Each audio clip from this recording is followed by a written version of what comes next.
अथ द्वितीयोऽध्यायः। संजय उवाच। तं तथा कृपयाविष्टमश्रुपुनकुलेक्षणं बीसीदन्तमिदं वाक्यमुवाच मधुसूदनः। संजय बोले, इस प्रकार करुणा से व्याप्त और आंसुओं से पूर्ण तथा व्याकुल नेत्रों वाले शोक युक्त उस अर्जुन के प्रति भगवान मधुसूदन ने ये वचन कहा। श्री भगवान उवाच। कुतस्त्वा कस्मलमीदं विषमिषमुपस्थितम् अनार्यजुष्टमसोर्गमकीर्तिकरम् अर्जुन। श्री भगवान कहते हैं, हे अर्जुन, तुझे इस असमय में यह मोह किस हेतु से प्राप्त हुआ? क्योंकि ना तो ये श्रेष्ठ पुरुषों द्वारा आचरित है, ना स्वर्ग को देने वाला है और ना कीर्ति को करने वाला है। क्लैवं मास्मा गमः पार्थ न तत्युपपद्यते क्षुद्रं हृदय दौर्बल्यं त्वक्तुतिष्ठ परन्तप। इसलिए हे अर्जुन, नपुंसकता को मत प्राप्त हो, तुझमें ये उचित नहीं जान पड़ती। हे परंतप, हृदय की तुच्छ दुर्बलता को त्याग कर युद्ध के लिए खड़ा हो जा। अर्जुन उवाच। कथं भीष्ममहं शंखे द्रोणं च मधुसूदन ईशुभिः प्रतियोष्यामि पूजारावरिसूदन। अर्जुन कहते हैं, हे मधुसूदन, मैं रणभूमि में किस प्रकार बाणों से भीष्म पितामह और द्रोणाचार्य के विरुद्ध लड़ूंगा, क्योंकि हे अरिसूदन, वे दोनों ही मेरे लिए पूजनीय हैं। गुरु न हत्वा हि महानुभावा श्रेयं भक्तो भक्षमप्य लोके हत्वार्थ कामांस्तु गुरु नहेव भुंज्यो भोगान रुधिर प्रतिग्धान। इसलिए इन महानुभाव गुरुजनों को ना मारकर मैं इस लोक में भिक्षा का अन्न भी खाना कल्याणकारक समझता हूं, क्योंकि गुरुजनों को मारकर भी इस लोक में रुधिर से सने हुए अर्थ और काम रूप भोगों को ही तो भोगूंगा। न चैतद विद्मः कतरं न गरियो जज्बा जयम जदिवा न जयुः जाने भत्वा न जिजीविषामस्ते वस्थितः प्रमुख धार्तराष्ट्रः। हम ये भी नहीं जानते कि हमारे लिए युद्ध करना और ना करना इन दोनों में से कौन सा श्रेष्ठ है, अथवा ये भी नहीं जानते कि उन्हें हम जीतेंगे या हमको वो जीतेंगे। और जिनको मारकर हम जीना भी नहीं चाहते, वही हमारे आत्मीय धृतराष्ट्र के पुत्र हमारे मुकाबले में खड़े हैं। कार्पण्य दोषोपहत स्वभावः पृच्छामि त्वां धर्म संभृजितः जच्छ्रेयसा निश्चितं गृहीतर में शिष्यस्तेहं साधुमं त्वं प्रपन्नम्।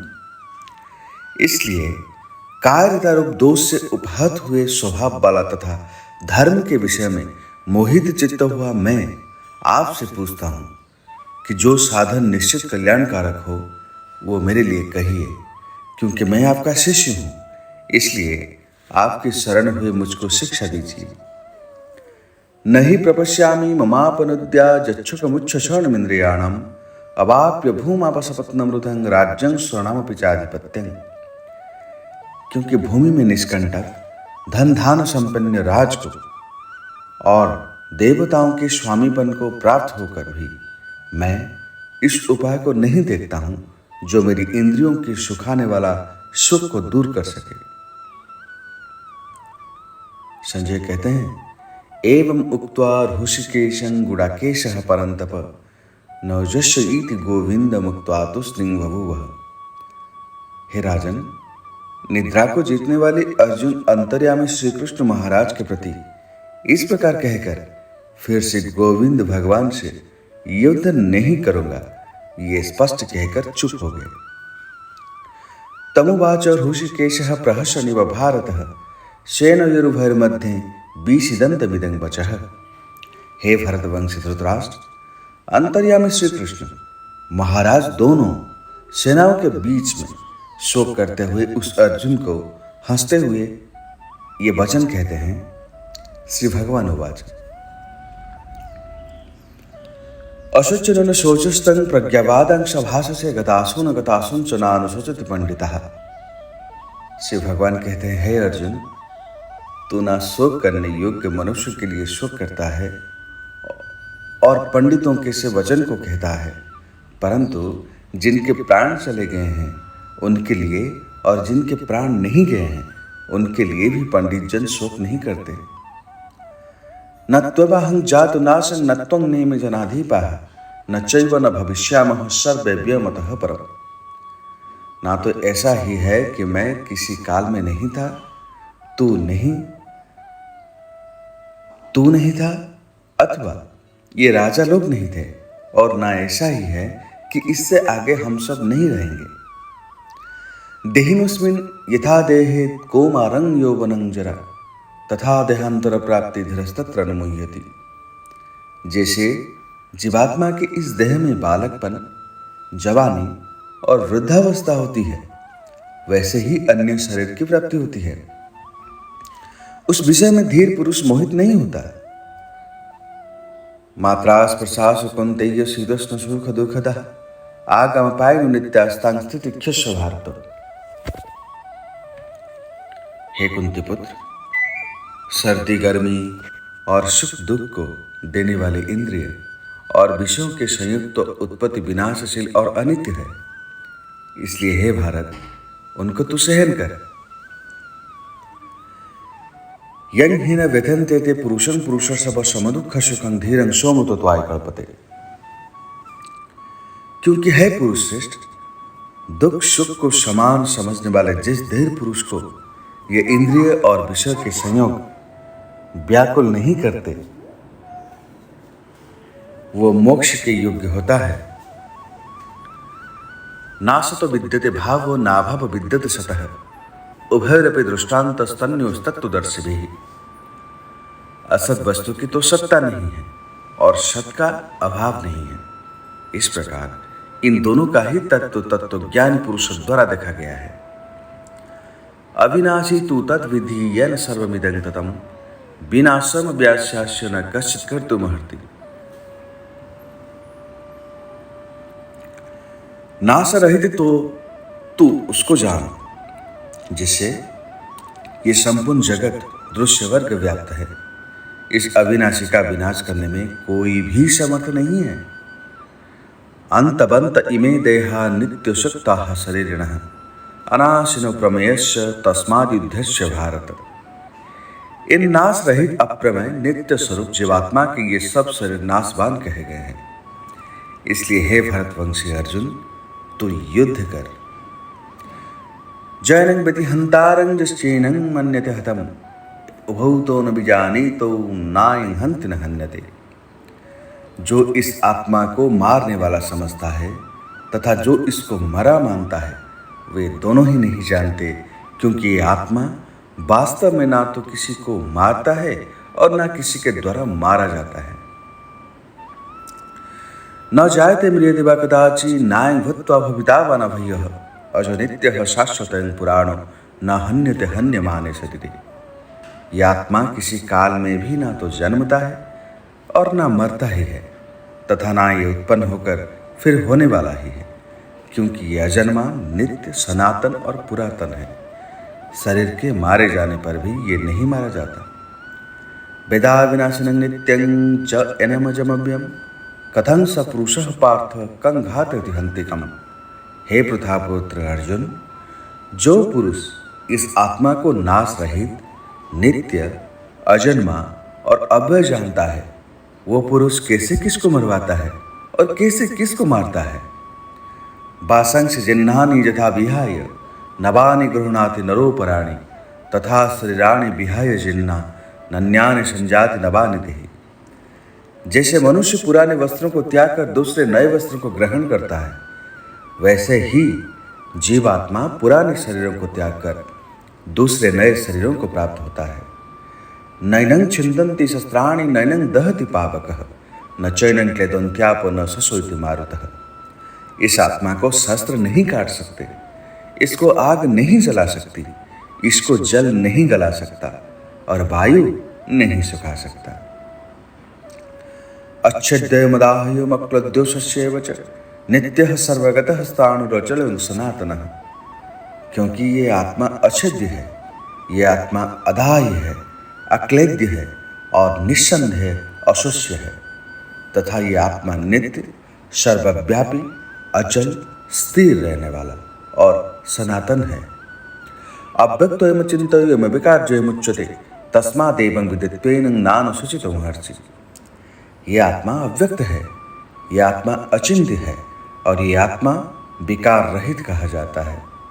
इसलिए हे अर्जुन, इस आत्मा को उपर्युक्त प्रकार से जानकर तू शोक करने को योग्य नहीं है, अर्थात तुझे शोक करना उचित नहीं है।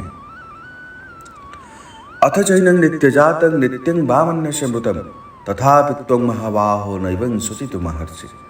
किंतु यदि तू इस आत्मा को सदा जन्मने वाला तथा सदैव सदैव मरने वाला मानता है, तो भी हे महाबाहो, तो इस प्रकार शोक करने को योग्य नहीं है। जातस्य हि ध्रुव मृत्यु ध्रुवं जन्म मृतस्य च तस्माद् परिहार्यते न त्वं शुचितो महर्षि। क्योंकि इस मान्यता के अनुसार जन्मे हुए की मृत्यु निश्चित है और मरे हुए का जन्म भी निश्चित है। इससे भी इस बिना उपाय वाले विषय में तू शोक करने के योग्य नहीं है। अव्यक्तादि भूतानि व्यक्त मध्यानि भारत अव्यक्ता निधनान्येव तत्र का परितेवन। हे अर्जुन, संपूर्ण प्राणी जन्म से पहले अप्रकट थे और न मरने के बाद भी अप्रकट हो जाने वाले हैं, केवल बीच में प्रकट हैं। फिर ऐसी स्थिति में क्या शोक करना है? आश्चर्यवत् पश्यति कश्चिदेनम् आश्चर्यवत् वदति तथैव चान्यः आश्चर्यवच्चेन मन्यः शृणोति श्रुतापेन्निं वेद न चैव कश्चित्। कोई एक महापुरुष ही इस आत्मा को आश्चर्य की भांति देखता है और वैसे ही दूसरा कोई महापुरुष ही इसके तत्व का आश्चर्य की भांति वर्णन करता है, तथा दूसरा कोई अधिकारी पुरुष ही इस आश्चर्य की भांति सुनता है और कोई कोई तो सुनकर भी इसको नहीं जानते।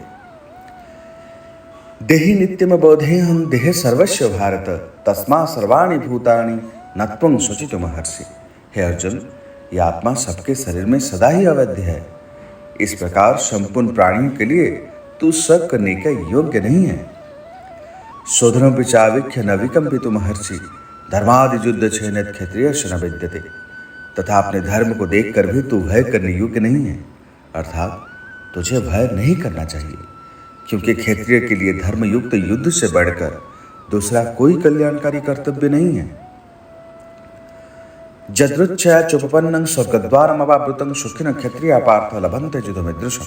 हे पार्थ, अपने आप प्राप्त हुए और खुले हुए स्वर्ग के द्वार रूप इस प्रकार के युद्ध को भाग्यवान क्षत्रिय लोग ही जान पाते हैं। अथ चित्तमेवं धर्मं संग्रामं न करिष्यसि ततः स्वधर्मं कीर्तिं च हित्वा पापमवाप्स्यसि। किंतु यदि तू इस धर्मयुक्त युद्ध का नहीं करेगा तो स्वधर्म और कीर्ति को खोकर पाप को प्राप्त होगा। अकीर्तिं चापि भूतानि कथयिष्यन्ति ते वयं संभावितस्य चाकीर्तिर्मरणादतिरुच्यते। तथा सब लोग तेरी बहुत काल तक रहने वाली अपकीर्ति को भी कथन करेंगे और माननीय पुरुषों के लिए अपकीर्ति मरण से भी बढ़कर है। भयाद्रनादुपरतं मश्यन्ते त्वं महारथः येषां च त्वं बहुमतो भूत्वा जास्यसि लाघवम्। और जिनकी दृष्टि में तो पहले बहुत सम्मानित होकर अब लघुता को प्राप्त होगा, वे महारथी लोग तुझे भय के कारण युद्ध से हटा हुआ मानेंगे। अवाच्य वादांश बहून् वदिष्यन्ति तवाहितः निन्दन्तस्तव सामर्थ्यं तत दुःखतरङ्मुखी। तेरे वैरी लोग तेरे सामर्थ्य की निंदा करते हुए तुझे बहुत से ना कहने योग्य वचन भी कहेंगे। उससे अधिक दुख और क्या होगा। हतो वा प्राप्स्यसि स्वर्गं जित्वा वा भक्षिष्यमहि तस्मादुत्तिष्ठ कौन्तेय युद्धास्य कृतनिश्चयः। या तो तू युद्ध में मारा जाकर स्वर्ग को प्राप्त हो अथवा संग्राम में जीतकर पृथ्वी को राज्य भोगेगा। इस कारण हे अर्जुन, तो युद्ध के लिए निश्चय करके खड़ा हो जा। सुख दुख समय कृत्वा लाभ लाभ हो जया जयो ततो युद्धाय युज्यस्य नैवं पापमवाप्स्यसि। जय पराजय, लाभ हानि और सुख दुख को समान समझकर इसके बाद युद्ध के लिए तैयार हो जा। इस प्रकार युद्ध करने से तू पाप को नहीं प्राप्त होगा। ऐसा ते विहिता सांख्य बुद्धि जो के त्रिमांशुनो बुद्ध्या युक्ता जया पार्थ कर्म बंधन प्रहास्यसि। हे पार्थ, ये बुद्धि तेरे लिए ज्ञान योग के विषय में कही गई, और अब तू इसको कर्म योग के विषय में सुन। जिस बुद्धि से युक्त हुआ तू कर्मों के बंधन को भलीभांति त्याग देता, अर्थात सर्वथा नष्ट कर डालेगा। नेहाभिक्रमणा सुस्ति प्रत्यवायु न विद्यते स्वल्पम पश्य धर्मस्य त्रायते महतो भया। इस कर्म योग में आरंभ का अर्थात बीज का नाश नहीं है और उल्टा फल रूप दोष भी नहीं है, बल्कि इस कर्म योग धर्म का थोड़ा सा भी साधन जन्म मृत्यु रूप महान भय से रक्षा कर लेता है। व्यवसायत्मिका बुद्धि रे कह कुरुनंदन बहुशाखाहन्नंताश्च बुद्ध व्यवसायिनम। हे अर्जुन, इस कर्म योग में निश्चयात्मिका बुद्धि एक ही होती है, किंतु अस्थिर विचार वाले विवेकहीन सकाम मनुष्यों की बुद्धियां निश्चय ही बहुत भेदों वाली और अनंत होती हैं। यामिमां पुष्पितां वाचं प्रपद्यन्त विपश्चितः वेद वेदरतः पार्थ नान्यदस्तिवादिनः कामात्मनः स्वर्गपरा जन्म कर्म फलप्रदां क्रिया विशेष बहुलां भोगेश्वर्य जगतिं प्रति भोगेश्वर्य प्रसक्तानं तया प्रभूत चेतसां व्यवसायत्मिका बुद्धि समाधो न विधीयते। हे अर्जुन, जो भोग में तन्मय हो रहे हैं, जो कर्मफल के प्रशंसक वेद वाक्यों में ही प्रीति रखते हैं, जिनकी बुद्धि में स्वर्ग ही परम प्राप्य वस्तु है और जो स्वर्ग से बढ़कर दूसरी कोई वस्तु ही नहीं है, ऐसा कहने वाला है, वे अविवेकी जन इस प्रकार की जिस पुष्पित अर्थात दिखाओ शोभायुक्त वाणी को कहा करते हैं, जो कि जन्मरूप कर्मफल देने वाली एवं भोग तथा ऐश्वर्य की प्राप्ति के लिए नाना प्रकार की बहुत सी क्रियाओं का वर्णन करने वाली हैं, उस वाणी द्वारा जिनका चित्त हद लिया गया है, जो भोग और ऐश्वर्य से अत्यंत आसक्त हैं, उन पुरुषों की परमात्मा में निश्चयात्मिका बुद्धि नहीं होती। त्रैगुण विषया वेदा नैष्ठिगुण भवार्जुनो निर्द्वंद्व नित्यशस्तस्थो निर्जुगक्षम आत्मवाद। हे अर्जुन, वेद उपर्युक्त प्रकार से तीनों गुणों के कार्य रूप समस्त भोगों एवं अनेक साधनों का प्रतिपादित करने वाला है, इसलिए तू उन भोगों एवं उनके साधनों में आसक्तिहीन हर्ष शोक आदि द्वंद्वों से रहित नित्य वस्तु परमात्मा में स्थित योग क्षेम को न चढ़ने वाला और स्वाधीन अतः अंतःकरण वाला हो। यावन अर्थ उदपान सर्वतः संप्लुदोत के तावन सर्वेषु वेदेषु ब्राह्मणस्य विजानतः। सब ओर से परिपूर्ण जलाशय के प्राप्त हो जाने पर छोटे जलाशयों में मनुष्य का जितना प्रयोजन रहता है, ब्रह्म को तत्व से जानने वाले ब्राह्मण का समस्त वेदों में उतना ही प्रयोजन रह जाता है।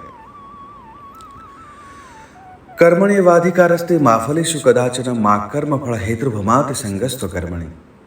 तेरा कर्म करने का ही अधिकार है, उसके फलों में कभी नहीं, इसलिए तू कर्मों के फल का हेतु मत हो तथा तेरे कर्म ना करने में भी आसक्ति ना हो। योगस्थ कुरु कर्माणि संगं त्यक्त्वा धनंजय सिद्ध सिद्ध समभूत्वा समत्वं योग युज्यते। हे धनंजय, तो आसक्ति को त्याग कर तथा सिद्धि और असिद्धि में समान बुद्धि वाला होकर योग में स्थित हुआ कर्तव्य कर्मों को कर, समत्व ही योग कहलाता है। दूरेण हवरं कर्म बुद्धियोगान् धनंजय बुद्धौ शरणमुन्निच्छ कृपणा फल हेतवः। इस समत्व रूप बुद्धि योग से सकाम कर्म अत्यंत ही निम्न श्रेणी का है, इसलिए हे धनंजय, तू सम बुद्धि में ही रक्षा का उपाय ढूंढ, अर्थात बुद्धि योग का ही आश्रय ग्रहण कर, क्योंकि फल के हेतु बनने वाले अत्यंत दिन हैं।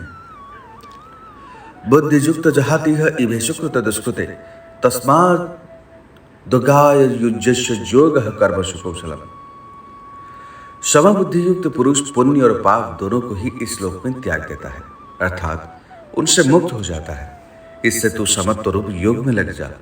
ये समत्व रूप योग ही कर्मों में कुशलता है, अर्थात कर्म बंधन से छूटने का उपाय है। कर्मजं बुद्धियुक्ता ही फलं त्यक्त्वा मनीषिणः जन्म बंधन विन्मुक्ता पदं गच्छन्ति नाभयम्। क्योंकि सम बुद्धि से युक्त ज्ञानी जन कर्मों से उत्पन्न होने वाले फल को त्याग कर जन्म रूप बंधन से मुक्त हो निर्विकार परम पद को प्राप्त हो जाते हैं। यदा ते मोहकलिनं बुद्धिर्वति तरिष्यसि तदागन्तासि निर्वेदं सुतवश्य सुतस्य च। जिस काल में तेरी बुद्धि मोहरूप दलदल को भली भांति पार कर जाएगी, उस समय तू सुने हुए और सुनने में आने वाले इस लोक और परलोक संबंधी सभी भोगों से वैराग्य को प्राप्त हो जाएगा। श्रुतिभिः प्रतिपन्ना ते यदास्तास्य निश्चला समाधावचला बुद्धि तदा जोगम वाप्स्यसि। भांति भांति के वचनों को सुनने से विचलित हुई तेरी बुद्धि जब परमात्मा में अचल और स्थिर ठहर जाएगी तब तो योग को प्राप्त हो जाएगा, अर्थात तेरे परमात्मा से नित्य संयोग हो जाएगा। अर्जुन उवाच स्थित प्रज्ञस्य का भाषा समाधि तस्य केशव स्थितधि किं प्रमासेत किमासीत व्रजेत किम। अर्जुन बोले, हे केशव, समाधि में स्थित परमात्मा को प्राप्त हुए स्थिर बुद्धि पुरुष का क्या लक्षण है? वह स्थिर बुद्धि पुरुष कैसे बोलता है, कैसे बैठता है और कैसे चलता है? शिव भगवान उवाच प्रजहाति जदा कामन सर्वान् पार्थमनोगतान् आत्मनेवात्मना तुष्टः स्थित प्रज्ञस्य दोष्यते। शिव भगवान कहते हैं, अर्जुन, जिस काल में ये पुरुष मन में स्थित संपूर्ण कामनाओं को भली भांति त्याग देता है और आत्मा से आत्मा में संतुष्ट रहता है, उस काल में ये स्थित प्रज्ञ कहा जाता है। दुखेषु नुद्विग्नमनः सुखेषु विगतः स्पृहः वीतराग भय क्रोध स्थितिर्मुनिरुच्यते। दुखों की प्राप्ति होने पर जिसके मन में उद्वेग नहीं होता, सुखों की प्राप्ति में जो सर्वथा निष्प्रभ हैं तथा जिसके राग भय क्रोध नष्ट हो गए हैं, ऐसा मुनि स्थिर बुद्धि कहा जाता है। यह सर्वत्र नभिस्नेह ततत् प्राप्य शुभाशुभम नाभिनंदति न द्वेष्टि तस्य प्रज्ञा प्रतिष्ठिता। जो पुरुष सर्वत्र स्नेह रहित हुआ उस शुभ या अशुभ वस्तु को प्राप्त होकर ना प्रसन्न रहता है और ना द्वेष करता है, उसकी बुद्धि स्थिर है। यदा संगरति चायं कुर्बंगानि व सर्वशः इंद्रियाणि इंद्रियार्थव्यस्तस्य प्रज्ञा प्रतिष्ठिता।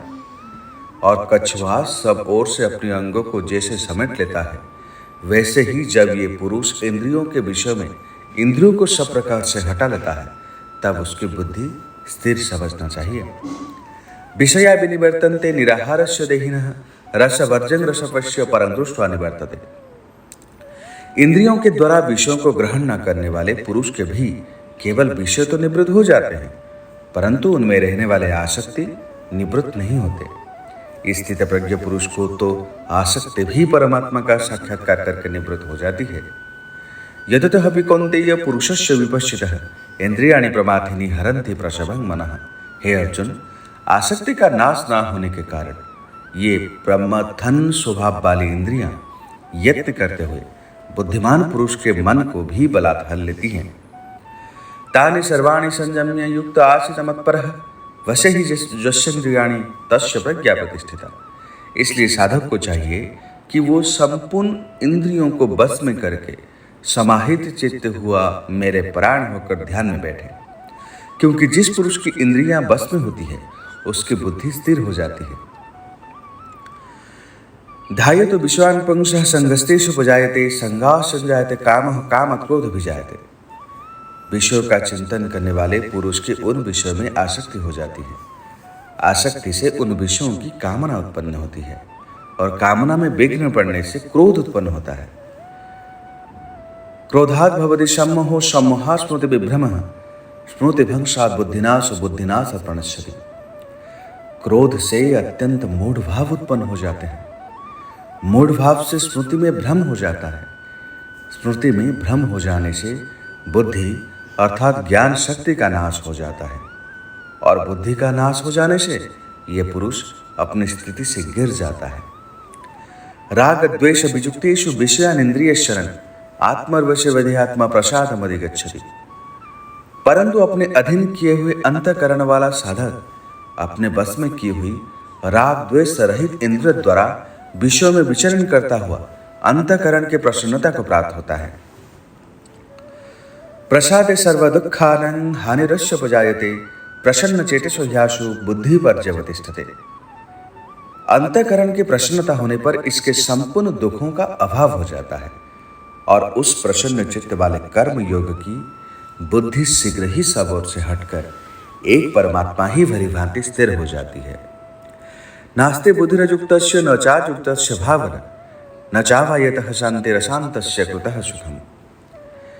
ना जीते हुए मन और इंद्रिय वाले पुरुषों में निश्चयात्मिका बुद्धि नहीं होती और उस अयुक्त मनुष्य के अंतःकरण में भावना भी नहीं होती तथा भावनाहीन मनुष्य को शांति नहीं मिलती और शांति रहित मनुष्य को सुख कैसे मिल सकता है? इंद्रियाणां हि चरतां जन्मनानुविधीयते तदस्य हरति प्रज्ञां वायु नावविवाम्भसि। क्योंकि जैसे जल में चलने वाले नाव को वायु हर लेती है, वैसे ही विषयों में विचरती हुई इंद्रियों से मन जिस इंद्रियों के साथ रहता है, वो एक ही इंद्रिय इस अयुक्त पुरुष की बुद्धि को हर लेती है। तस्मादस्य महाबाहो निगृहीतानि सर्वश इंद्रियाणीन्द्रियर्थभ्यस्तस्य प्रज्ञा प्रतिष्ठिता। इसलिए हे महाबाहु, जिस पुरुष की इंद्रियों के विषय में सब प्रकार निग्रह की हुई हैं, उसकी बुद्धि स्थिर है। यानी सा सर्वभूतानां तस्यं जागर्ति संयमी यस्यां जाग्रते भूतानि सा निशा पश्यतो मुनेः। संपूर्ण प्राणियों के लिए जो रात्रि के समान है और नित्य ज्ञान स्वरूप परमानंद की प्राप्ति में स्थित प्रज्ञ योगी जागता है, और जिस नाशवान सांसारिक सुख की प्राप्ति में सब प्राणी जागते हैं, परमात्मा के तत्व को जानने वाले मुनि के लिए वो रात्रि के समान है। आपूर्यमाणमजल प्रतिष्ठं समुद्रमापः प्रविशन्ति यद्वत् तद्वत् कामयं प्रविशन्ति सर्वे न शान्तिमाप्नोति न काम काम। जैसे नाना नदियों के जल सब ओर से परिपूर्ण अचल प्रतिष्ठा वाले समुद्र में उसको विचलित ना करते हुए ही समा जाता है, वैसे ही सब भोग जिस स्थित प्रज्ञ पुरुष में किसी प्रकार का विकार उत्पन्न किए बिना ही समा जाता है, वही पुरुष परम शांति को प्राप्त होता है, भोगों को चाहने वाला नहीं। विहाय कामन्य सर्वापमं सरति निस्पृह निर्ममो निरहंकारः स शान्तिमाधिगच्छति। जो पुरुष संपूर्ण कामनाओं को त्याग कर ममता रहित, अहंकार रहित और स्पृहा रहित हुआ विचरता है, वही शांति को प्राप्त होता है, अर्थात वो शांति को प्राप्त होता है। ऐसा ब्राह्मी स्थितिपात नैनां प्राप्य विमुहति तित्वा श्यामंत कालेपि ब्रह्माणि निर्वाण वृक्षति। हे अर्जुन, ये ब्रह्म को प्राप्त हुए पुरुष की स्थिति है। इसको प्राप्त होकर योगी कभी मोहित नहीं होता और अंतकाल में भी इस ब्राह्मी स्थिति में स्थित होकर ब्रह्मानंद को प्राप्त हो जाता है।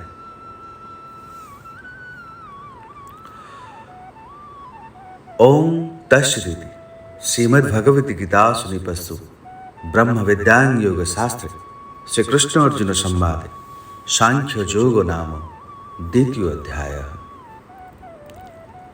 ओम नमः भगवते वासुदेवाय।